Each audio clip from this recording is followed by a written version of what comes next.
सभी को जय मसीह की। परमेश्वर आप सबको आशीष दे।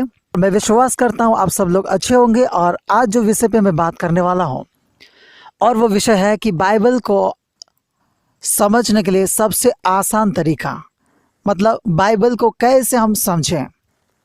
बहुत सारे लोग ये कहते हैं हम बाइबल पढ़ते हैं लेकिन बाइबल को हम लोग समझ नहीं पाते। तो क्या करें कि हम लोग बाइबल समझें? तो मेरे भाई और बहनों, ये सवाल का जवाब बहुत सारे लोग अलग अलग तरीके से देते हैं। कोई कहते हैं कि प्रार्थना करो, कोई कहते हैं कि किताब खरीदो, कोई कहते हैं बाइबल बार बार पढ़ो। हर एक का कोई अपना अपना एक राय होता है। तो मैं आज ऐसी बातें आप लोगों से कहने वाला हूँ जो पढ़े लिखे या जो पढ़े लिखे नहीं है उन लोगों के लिए भी, कि वो कैसे परमेश्वर की वचन को समझे। बाइबल क्या है? बाइबल वो वचन है जो परमेश्वर की मन की बातें, जो हमारे लिए, ताकि हमारी भलाई हो इस युग में और आने वाले युग में भी हम परमेश्वर के साथ स्वर्ग में रहें।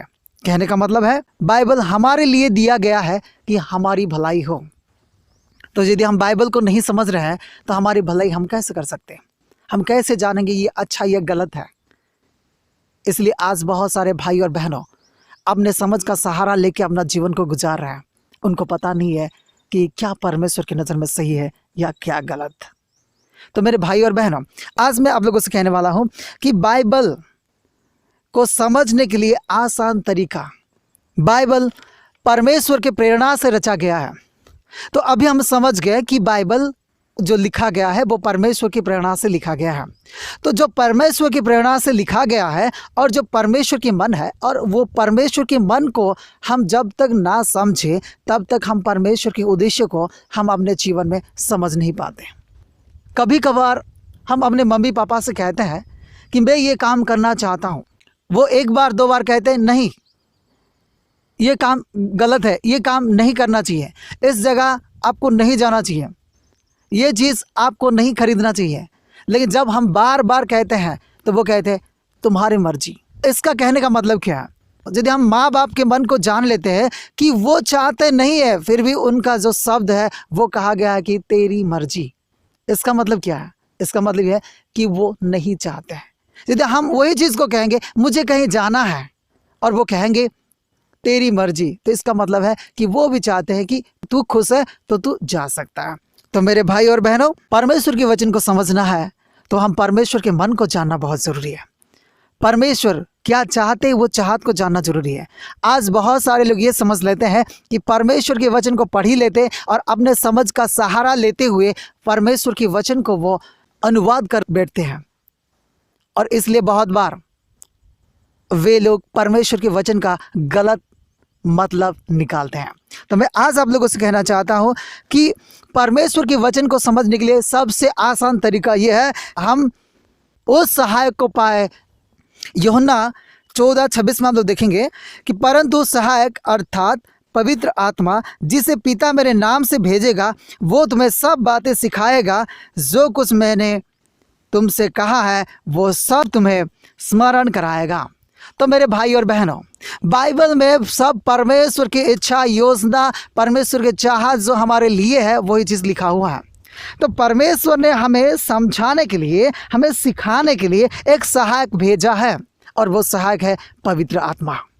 लेकिन आज दुख की बात है, आज हम लोग सहायक की ज़रूरत नहीं, हम सिर्फ अपने समझ का सहारा लेके करते हैं। प्रेरितों का 8वां अध्याय उसका 26 आयत से पढ़ने से मिलता है, कुश देश का अधिकारी जो कुशियों की रानी कंदाके का मंत्री और खजांची था, वो आराधना करने को यरूशलेम को आया था। वो अपने रथ पर बैठा हुआ था और यशायाह भविष्यद्वक्ताओं की पुस्तक पढ़ता हुआ लौटा जा रहा था। तब फिलिपुस उसकी ओर दौड़ा, क्योंकि आत्मा ने फिलिपुस से कहा उसके निकट जाकर उस रथ के साथ हो ले। तब फिलिपुस उसके ओर दौड़ा और उसे यशायाह भविष्यद्वक्ता की पुस्तक पढ़ते हुए सुना और पूछा, तू जो पढ़ रहा है क्या उसे समझता है? तब उसने कहा, तब कुश देश का अधिकारी ने कहा, जब तक कोई मुझे ना समझाए तो मैं कैसे समझूं? और यहाँ पे हम देखते हैं कि जब तक कोई ना समझाए तो हम कैसे समझे। और परमेश्वर ने हमको पवित्र आत्मा दिया कि हमको समझाने के लिए। तो मेरे भाई और बहनों, आज परमेश्वर की आत्मा से परिपूर्ण परमेश्वर के सेवक भी है, लेकिन दुख की बात है कि आज बहुत कम परमेश्वर के सेवक है जो आत्मा से भरे हुए, और बहुत सारे सिर्फ छल वाली आत्मा से भरे हुए, और बहुत सारे अपने जागतिक सोच से, अपने समझ के सहारा लेके आज परमेश्वर के वचन को समझाते हैं। तो मेरे भाई और बहनों, सबसे आसान तरीका यह है कि हम लोग परमेश्वर के दिए हुए वो सहायक को पालें, क्योंकि वही हमें सिखाएगा और समझाएगा। क्यों? क्योंकि दूसरा कुरिन्थियों 2:11 के आधार पर परमेश्वर की बातों को भी कोई नहीं जानता, केवल परमेश्वर की आत्मा। उसी आत्मा पाने से हम उस बातों को जान पाएंगे जो परमेश्वर ने हमें दी है। तो मेरे भाई और बहनों, यदि हम सही रीति से परमेश्वर के वचन को समझना है, जो वचन जो बाइबल हमें दिया गया है, हमको परमेश्वर की पवित्र आत्मा को पाना होगा। और जब तक आप पवित्र आत्मा को नहीं पाते हो, तब तक आप परमेश्वर की वचन को नहीं समझोगे कि परमेश्वर के मन में आपके लिए क्या है, परमेश्वर आपके जीवन में क्या चाहते हैं कि आप करो, आप बनो। कुछ लोग ये कह सकते हैं कि हम बाइबल पढ़ने से हम समझ जाएंगे। हाँ, समझ जाओगे, उस इंसान की तरह जो सिर्फ वचन को ध्यान दिया लेकिन उस मन भाव को ध्यान नहीं दिया। तो मेरे भाई और बहनों, आज मैं ये सारे इसलिए कहता हूँ, नहमीया 9:20 में भी लिखा है, वरन तूने उन्हें समझाने के लिए आत्मा को जो भला है दिया। तो मेरे भाई और बहनों, आज अपने समझ का सहारा ना लीजिए। बहुत सारे लोग कहते हैं कि तुम बाइबल के साथ साथ ये पढ़ो, वो पढ़ो, वो पढ़ो। बहुत सारे किताबों के बारे में वो जिक्र करते हैं।